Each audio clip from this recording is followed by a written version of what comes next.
Their customers, Aaron and Sandra Lang, for property damage and loss of income. Court come to order. All rise. Have a seat, everyone. Case 2152, Robinson versus Lane. Thank you. You're welcome. How long have you been in the business of renting party equipment? We've been in the business about 2.5 years. And when you started the business by purchasing how many pieces of equipment? We purchased 3 used units. 3 used? Yes, obstacle courses, and we rented them out, and then we saved the money and then progressed renting them out and getting more. Now, the jumper that you rented to the defendants. Yes, ma'am. Was one that you bought used or one that you bought new? I bought it new. When? I bought it on 7/19/21. I have the receipt for it. I'd like to see it, please.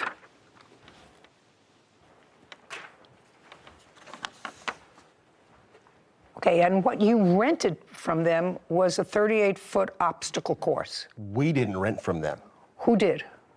Some friends of ours did. They used our property for their daughter's Sweet 16.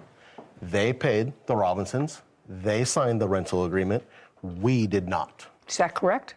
Sandra's actually the one that handed me the cash. Did somebody sign a rental agreement? Yes. Who was it? It's a lady. Her name is... Okay, so let me understand that this is... let me frame it. You rented this piece of equipment, which is a 38-foot obstacle course, to someone whose name is... And according to your complaint, it was returned damaged. Yes. You say it can't be repaired, although you tried to patch it. Right. And you want the cost of a new obstacle course. And while you paid $4,500, you want $9,000. Well, I have a list of loss of rentals because people... You're not entitled to that. Okay. More important, I want to know how you think if these people were not signatories to your rental agreement, why would you sue them? When we went there... May I see that, please, by the way, while she's telling me the story? When we went there to drop it off, we did all the... I dealt completely with Sandra. They run a business in their property, which is for parties. She said they do cigar club parties, they do Sweet 16 parties on their property. Okay, got it. You do this as a business? So, yes, we run... The answer is yes. Yes. You use your home property. Is it your home property that you use? Yes. So you have a large enough piece of property that other people who want to make parties for their children do them at your house. Yes. So you took physical custody of this. No. Who did? The renters, the people... No. It's physical custody, not legal custody. We're not talking about legal custody. You took physical custody and put it on your property. The people that signed the original rental agreement were on the property at the time that they dropped it off. I don't care. It was on your property. Yes, it was on our property. So that's a yes. Yes. So it was on your property, but used by somebody else, and they were just using your property. Yes. Is that correct?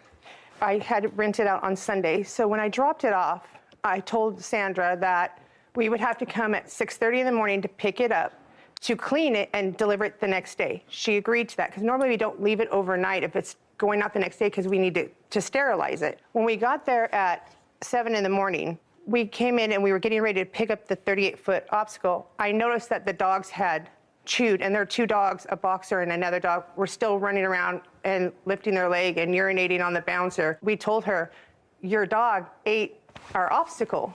There's pieces of the vinyl, which I have pictures of it, where your dog just ate You it. have pictures of our dog chewing it? Just a second.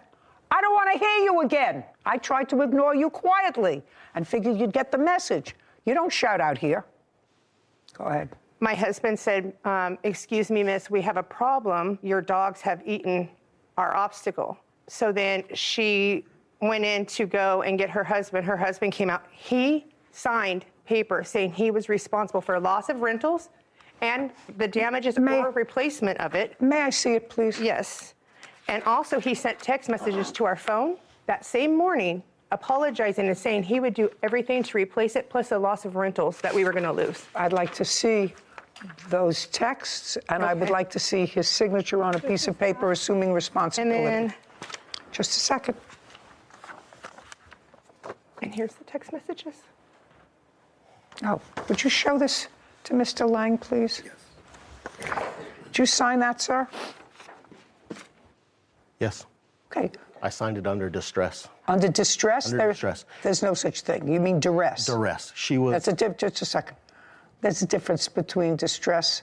Duress. Okay. At 7:29 a.m., you said, I, Aaron Lang, recognize and acknowledge that a jumper obstacle course has been damaged from a dog.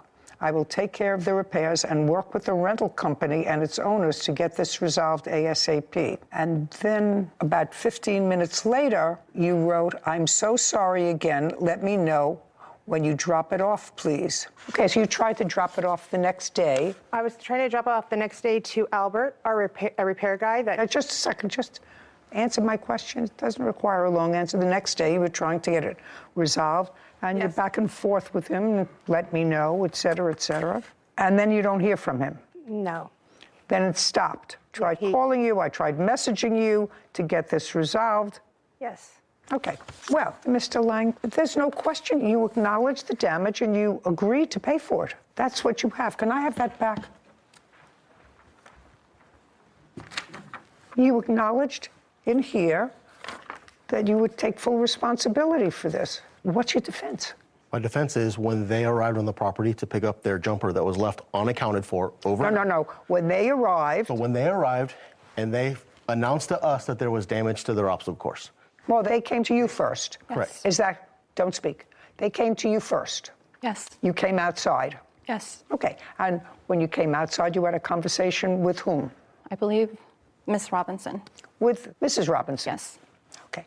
And what did you say to her and what did she say to you? She just went hysterically, like upset that the jumper was damaged, and that's when I went inside and Just a dropped my second. husband. What did she say? She just started crying, and she, Started to cry. yeah, she's like, your dog's damaged my obstacle course. Just a second. So she was crying. Yes. And did you have any issue when she said to you, your dog's damaged my obstacle course? Did you see what was bitten off from the obstacle course? That's either a yes or a no. The answer is yes. Okay. What kind of dogs do you have? A German Shepherd and a Boxer. And where had you stored this unit overnight? It was left outside. In the backyard, in the front yard? We live on a huge ranch, so it's a 2.5 acre parcel. And it's been known that our neighbor dogs always hop. I don't want to hear neighbor dogs. I don't want to hear coyotes. I don't want to hear bears. My witness, he is Just a the repair second. guide. Stand up, sir. I don't need an explanation of this. I'm not going into the repair jumper business. Thankfully, I have a job, and I'm too old to learn anything new. And later today, You have the phone. I do. To this day, I am still paying for the data for that phone. That's a lie. Just a second. I literally Here, just. just a second. Cut off your data, let her get her own plan.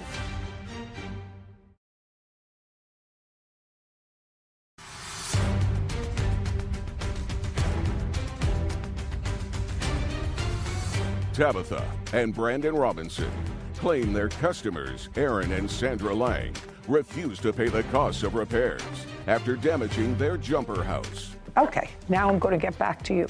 So now your wife comes in to get you, and you went outside. Yes. And I go outside, who else is there? just my wife and I. So just the two of you? Just the two of us were home. And they were there? And they were there. Both picking up of their them? equipment. Yes. Okay. And their daughter. Okay, and? I go outside. Miss Robinson is completely hysterical, crying, just out of control in hysterics. Okay. Her husband's yelling, screaming, No, profanity. tell me. Oh, I want you to tell me exactly. No. I want you to tell me exactly. She's crying, and he starts yelling. Yes. Well, you came out and said what to them when you came out? And then I want to hear exactly what was said. I asked to see the damage, for them to show me what was going on, what had happened. They showed me the damage. We both took pictures. Again, No, you both took took, pictures. just a second. So he composed himself long enough to take pictures. Yes. And you were composed enough to take pictures. Yes, I was. Which you have. Yes. And then what happened? Throughout their screaming. No, I want you to tell me. Now, you're I'm taking telling you. pictures, and? Brandon is on the phone with their repair guy of some sort. Okay, so he's on the phone. He's composed enough to be on the phone. Now, before he got on the phone with his repair guy, did you discuss with him your responsibility to take care of the damage? That's either yes or a no. Yes. Yes. So once you said, I'll take care of the damage, he got on the phone with his repair guy. Before I agreed to take care of the damages, before we discussed that, he was already on the phone. With the repair guy. Okay, and then he got off the phone, but you signed this the same day. So I want to know when in this conversation you signed it. You need something to lean on. Somebody has to give you a piece of paper. Somebody has to get a pen. I did not fill out that piece of paper. You don't have to. Tabitha is the one that filled out the piece of paper in their vehicle. Who did?